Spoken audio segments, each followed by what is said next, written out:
Jefferson County 911. Yes, I am a teacher at Columbine High School. There is a student here with a gun. He has shot out a window. I believe one I at Columbine High School. Hands on the table, Skip. Hands under the table. Good evening, everyone. The reaction of so many people today was, oh no, not again. It has been a horror. 911, what is your emergency? Hi, my daughter just texted me from school, Marjorie Stoneman Douglas, and she says there's an active shooter.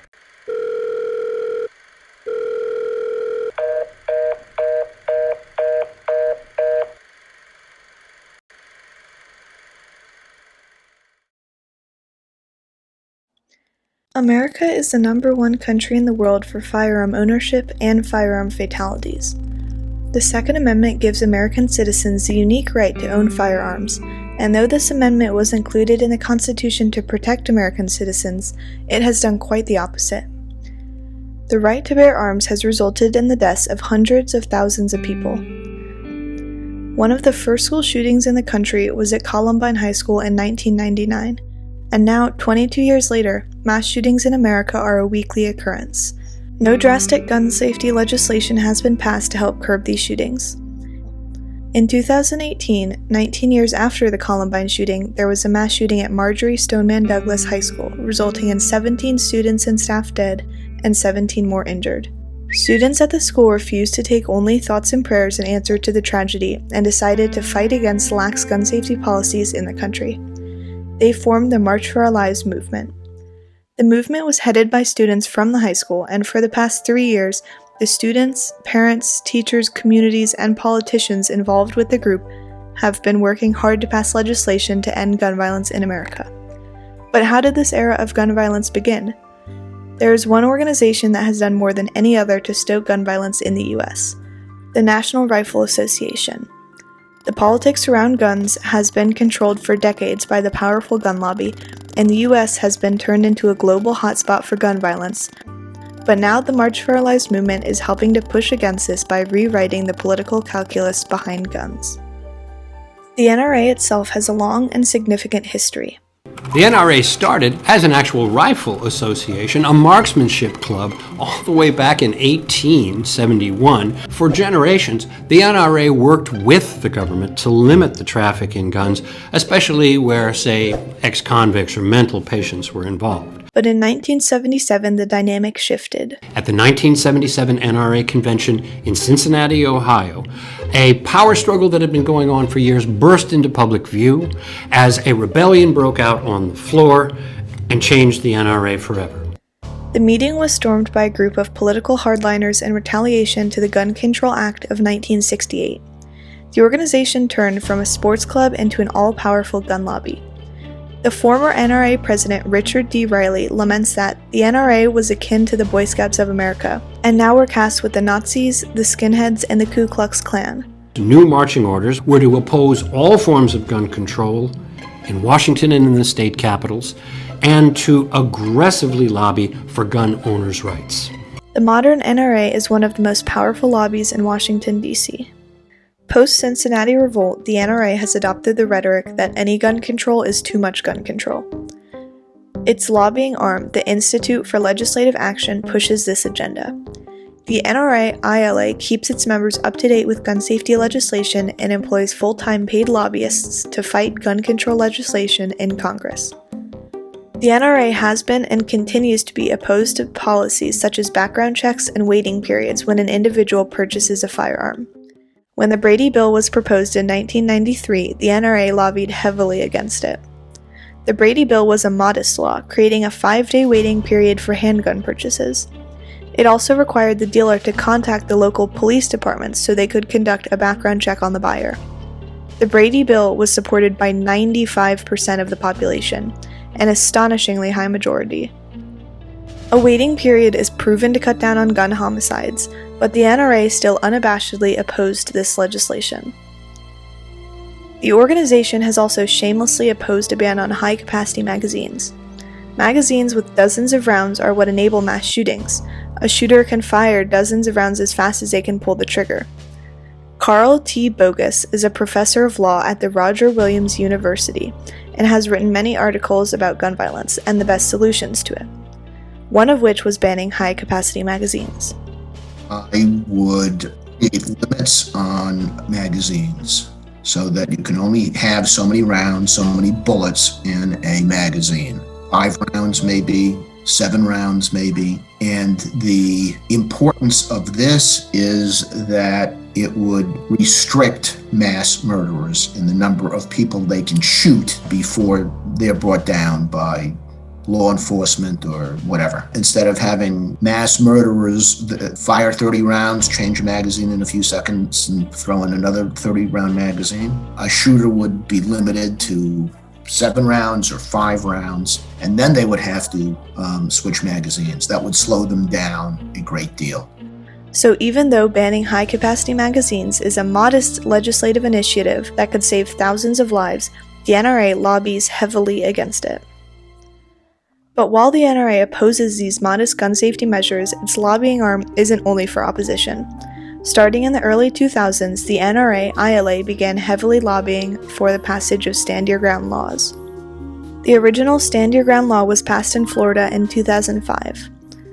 Stand Your Ground laws take away the duty to retreat if provoked. It allows a perpetrator to use deadly force if that perpetrator believes he's in danger. Utah was the first to pass a Stand Your Ground law, but Florida started the trend in 2005, and then a bunch of states followed suit. Since the law has passed in Florida, there has been a 32% increase in firearm homicides in the state. The NRA has also been a main player in the passage of concealed carry laws around the country. Along with lobbying, the NRA also has a history of working directly with politicians, or in some cases, working against them. The organization has built itself into an all-powerful lobby with a lot of influence in the political world, but it also has a lot of influence through its financial support of many conservative politicians. The cards have been credited with the election or the defeat of many a candidate, including many incumbents. The NRA will fund, usually indirectly, a conservative politician's campaign, and then the politician is obligated to support the NRA agenda. One of the most notorious NRA-backed politicians is Marco Rubio, a Florida state senator. Over the course of Rubio's political career, the NRA has spent $3.3 million on his campaign. Senator Rubio, can you tell me right now that you will not accept a single donation from the NRA in the future? People buy into my agenda. And I do support the Second Amendment. No, but I'm talking NRA money. No, because... But he is not alone by far. In the past decades, the conservative agenda and the NRA agenda have become more and more closely aligned. According to Dave Cullen, author of Columbine and Parkland, Republicans have embraced the NRA agenda and run with it. And this makes sense. Republican candidates have been receiving millions of dollars in campaign support from the organization. But the Republican Party has become aligned with the NRA agenda, so much so that the party is beginning to ignore its constituents' call for modest gun safety measures. The NRA has made it clear that there will be no reforms, no matter how sensible or how many kids would die. It uses the politicians it has bought to get the organization's policies in front of lawmakers, policies that are ending up in the deaths of thousands of Americans every year. But what about more liberal politicians? When funding doesn't work, the NRA turns to scare tactics. The organization has a reputation for destroying politicians who defy it, which isn't totally true. The NRA created its image of power. Starting after the Cincinnati Revolt, it began taking credit for the election of many conservative and gun rights supporting officials. As Professor Bogus puts it, no organization has so successfully cultivated its reputation for power as successfully as post-Cincinnati Revolt NRA. They have always been very effective lobbyists. They know how to lobby and how to use their weight. But despite the actual power and influence of the organization, politicians fear the NRA. It would turn its base out on any politician who tried to impose gun safety measures, and it had a very clever way of doing so. The NRA has for decades pushed the narrative that once any gun safety legislation was passed, it would be a domino effect, leading to the Second Amendment being repealed, and the rest of the rights and freedoms afforded by U.S. citizens would be soon to follow. By convincing its base that the political left was taking an incrementalist approach to gun control, the NRA argued that one gun safety policy would lead to another, and the regulations would become steadily more strict. And to a degree, the organization was correct. Gun safety advocates were trying to break the ice by implementing very modest and semi-inconsequential gun safety policies, which they hoped would lead to more significant legislation. But the NRA took this incremental approach and turned it onto its head by convincing its members that once any gun safety was enacted, American freedoms would quickly dissolve. This caused immense fear in the NRA support base.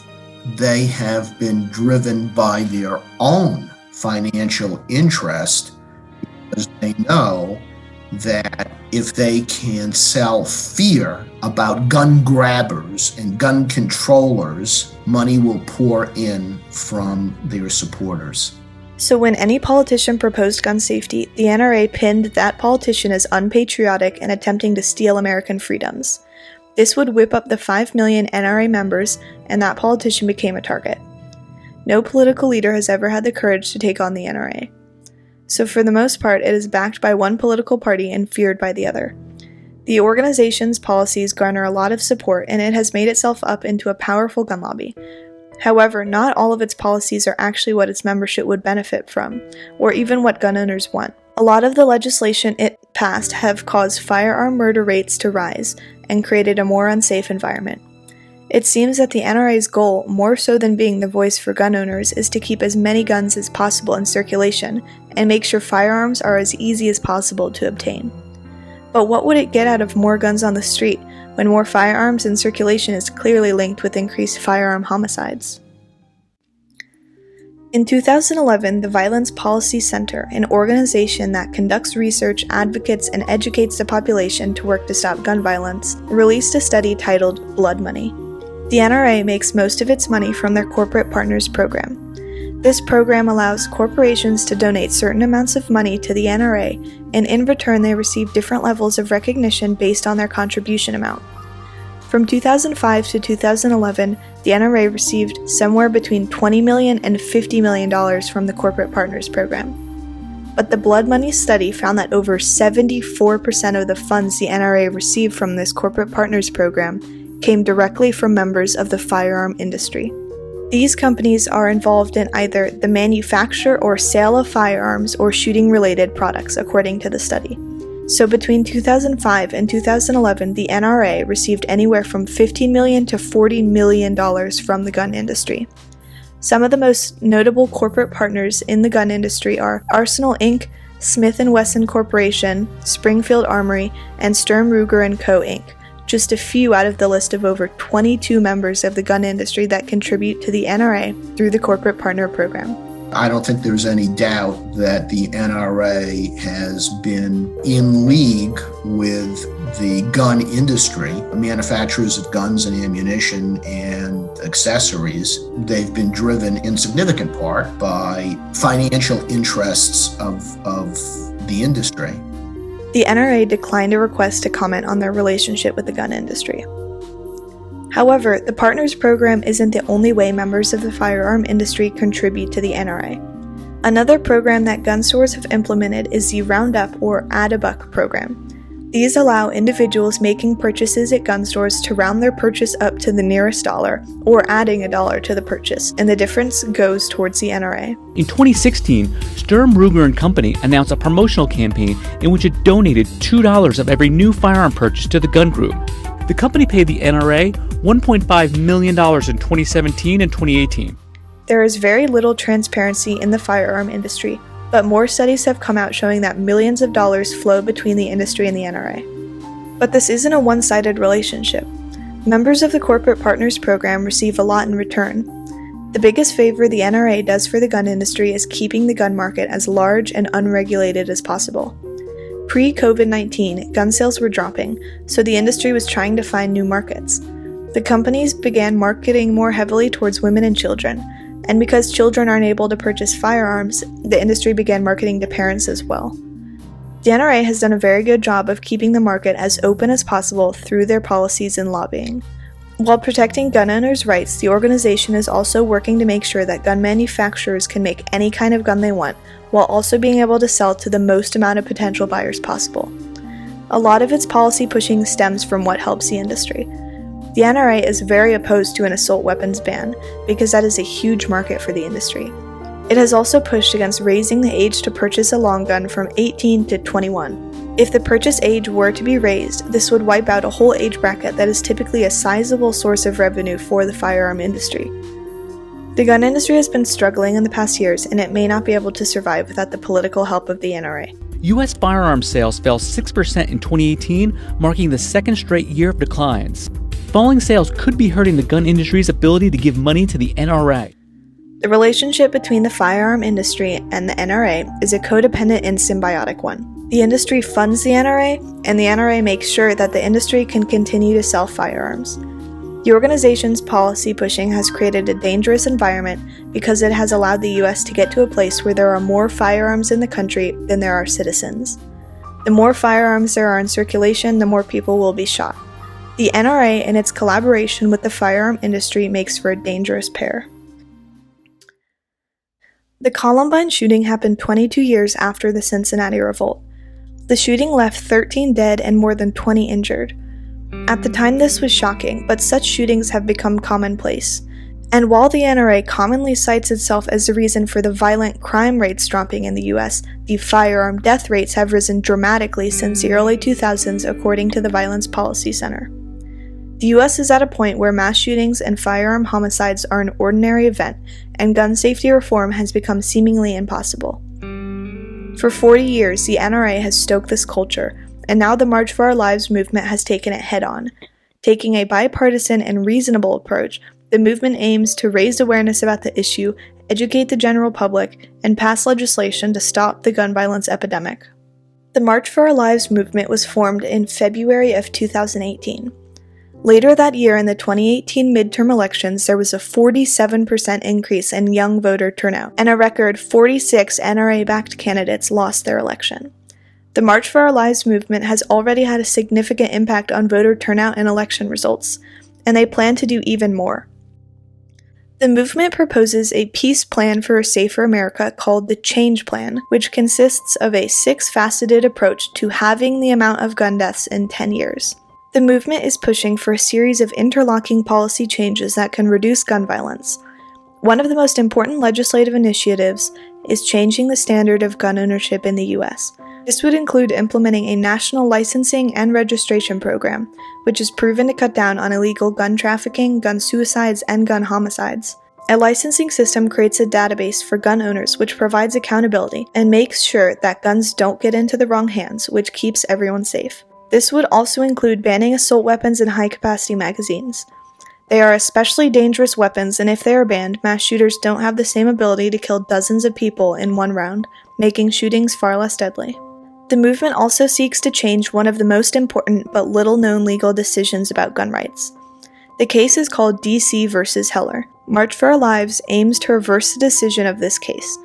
The DC v. Heller case has been questioned frequently since it provided a new interpretation of the Constitution. In U.S. versus Heller, the Supreme Court said for the first time in jurisprudential history, in American jurisprudential history, that the Second Amendment grants individuals the right to have guns for their own self-defense and for their own individual purposes. To the extent that Heller reinforced the view that the founders created the Second Amendment to guarantee American freedom, individual freedom, it set back gun control. Certainly if Heller were reversed and the Supreme Court said, no, we were wrong, that would have a big change. The DC v. Heller case extended the right of owning a gun to far more people in the US. In addition to reversing this case, the movement wants to hold the gun industry accountable by launching a Federal Election Commission and IRS investigation into the NRA. The NRA is the driving force behind the gun violence problem in the US, and the legality of the organization has often fallen under question. The NRA needs to be investigated and stop creating a dangerous environment in the US.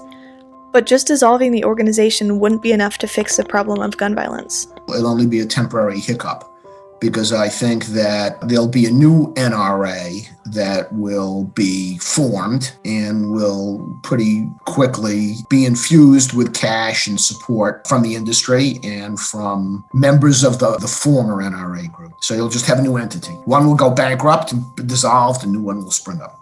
So the goal of dissolving the NRA works in tandem with the other parts of the plan. In and of itself, it is not an entirely effective solution. March for Our Lives also has a goal of empowering the Bureau of Alcohol, Tobacco, Firearms, and Explosives, and the Centers for Disease Control. Both the ATF and CDC have been blocked from doing research about gun violence and implementing policies to end it. Giving these organizations more authority would help create a unified and strategic plan to end gun violence. Finally, the movement aims to energize young voters. This would include automatically registering eligible voters and sending mail voter registration cards to every American when they turn 18. According to the movement, the younger generations are disproportionately affected by gun violence. They should have a say in how their country solves this epidemic. It is proven that automatic voter registration can increase voter turnout. The more people in this country that are able to share their voices, the better. The March for Our Lives movement is working tirelessly to end gun violence in the US, and this plan is their way to get there. Though the NRA is still a big figure in the country, it is facing some issues. The organization declared bankruptcy in early 2021 and is facing a lawsuit from the New York Attorney General for illegal behavior. This case would end up in the NRA dissolving. But regardless of its presence in the country, people need to stop being killed. The US can't keep sacrificing lives to satisfy the demands of the firearm industry and a lobbying firm. The NRA Executive Vice President Wayne LaPierre has declared that in the gun control debate, there are no shades of gray in American freedom. It's black and white, all or nothing.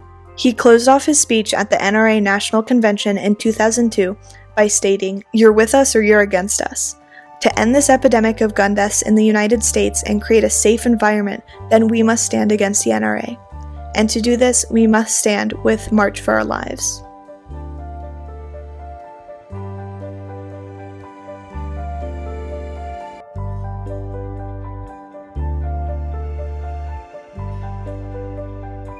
There is hope.